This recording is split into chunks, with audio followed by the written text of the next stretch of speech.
The Rafah crossing is the only way to get in and out of Gaza that doesn't go through Israel. It's kind of Gaza's artery to the world, and what we saw was really a symbolic opening, nothing to even begin to meet both the need for people to seek medical treatment outside Gaza and the desire of Palestinians to go back to their families and their homes, devastated as they are. There's still a lot of hunger in Gaza, there's still severe shortages of shelter. We've seen in the last few weeks of winter rain, multiple children dying of hypothermia. Basic things needed to tackle this humanitarian crisis are not being allowed into Gaza.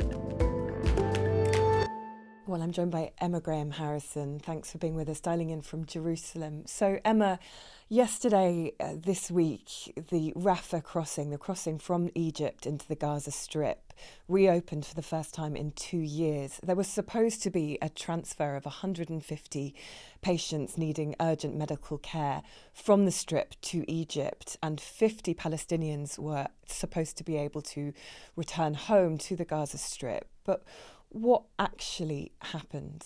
The Rafah crossing is the only way to get in and out of Gaza that doesn't go through Israel. So it's kind of Gaza's artery to the world, and it's been closed since May 2024. That means that there's really been almost no way into or out of Gaza for anyone. We focus on medical people who are in medical need, patients, but that also means, for instance, students who want to study, people who in a war zone it's hard to think about, but if you have a job offer somewhere else, it's been impossible to get out. It's also been impossible to get in. Obviously there's perhaps more people we think of who'd want to leave than want to go in. But one of the people who was interviewed yesterday was a mother who'd left Gaza with one of her children who was injured to seek medical treatment, but had another, I think, 11 children still inside Gaza. And she wanted to get back to them. She'd spent nearly 2 years separated from her other children. So it's not just a place for medical evacuation. It's really Gaza's connection to the world. So what you're describing is not just medical patients, but also people just wanting to have some semblance of a family life, be it to see family and friends or study or seek a job. But in terms of the medical patients, it's being reported that there are 20,000 people within the Gaza Strip who are in very urgent need of medical care. Around half of that number are cancer patients, and I was horrified to read that 1 in 5 are children. So just to give that some context, there's really two types of patients. There's people who've been injured during this war. The total number of injured is creeping towards 200,000 at the same time that the war was injuring them.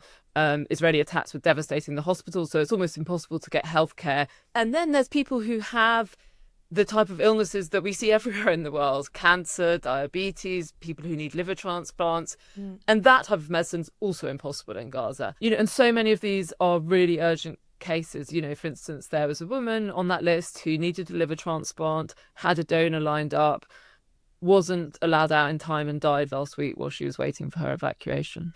So really for these people, their only hope of getting better is leaving Gaza. Israel hasn't actually said officially how many people it's going to let in and out. We've seen reports in Israeli media quoting security sources saying that 150 people will be let out each day, 50 people will be let in. Those figures in themselves are pretty contentious because, as you can see, over the long term, that will lead to a depopulation. It will lead to a decrease in the Palestinian population of Gaza. But at that rate, it's going to take, even if it was working, that would mean some of these people who are critically ill would be waiting for a year just to get out of Gaza to see a doctor. And Emma, so we had the first crossings yesterday at the Rafah crossing. What is actually happening at the border there? Because there's talks of serious delays on the Israeli security checks, right? What have you been hearing? Absolutely. First, the crossing was supposed to open on Sunday, then it didn't. They said they were doing checks. Then it was supposed to open yesterday. And what we saw was really a symbolic opening. I think the latest reports I saw said that 5 patients were let out with caregivers, and around a dozen people were allowed to enter Gaza. So really just a sort of symbolic crossing, nothing to even begin to meet both the need for people to seek medical treatment outside Gaza and the desire of Palestinians to go back to their families and their homes, devastated as they are. The devastation that they are returning to seems beyond comprehension, but also they are facing continued Israeli bombardment, right, with frequent violations of the first phase of the ceasefire agreement, and more than 30 people killed in Israeli airstrikes over the weekend. So there are pauses in the violence, but it continues.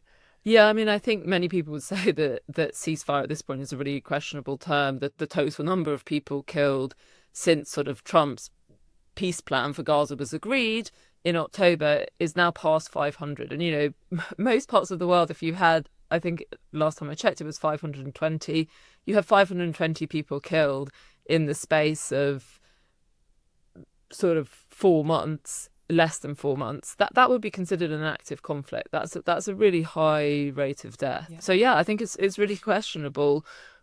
Should this be called a ceasefire? But last week you reported, Emma, on the fact that Israeli authorities had admitted for the first time that the Gaza Health Authority estimate of the total death toll since 2023 as around 70,000 was accurate. How significant a moment was that? It's something that Israel has vehemently denied until now.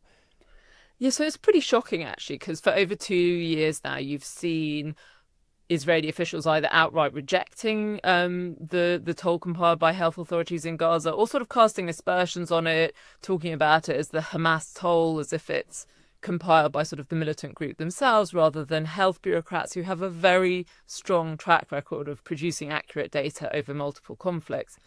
And then you had this sort of about face, which was done in a very strange way. It was essentially off the record briefing to the Israeli press corps. No foreign journalists were reported and no named officials.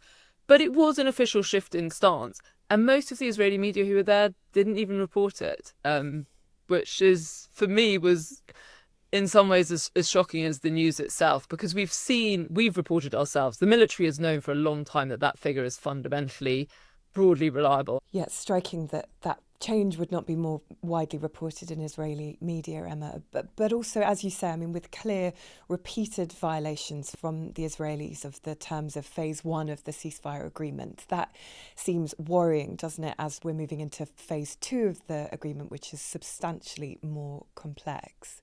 This should be a positive, hopeful time. A plan for the future of Gaza is moving into a second phase. The reality is that it took much longer to get here than it should. Israel still controls more than half of Gaza. They're meant to withdraw. Are they going to? Israel says they're not going to do anything. They're not going to pull back. They're not going to sort of move forward unless there's demilitarization of Hamas. That's a very big question. Who's going to do it? In theory, on paper, that's meant to be done by this so-called international security force that Trump's plan set up for Gaza. The international security force doesn't exist.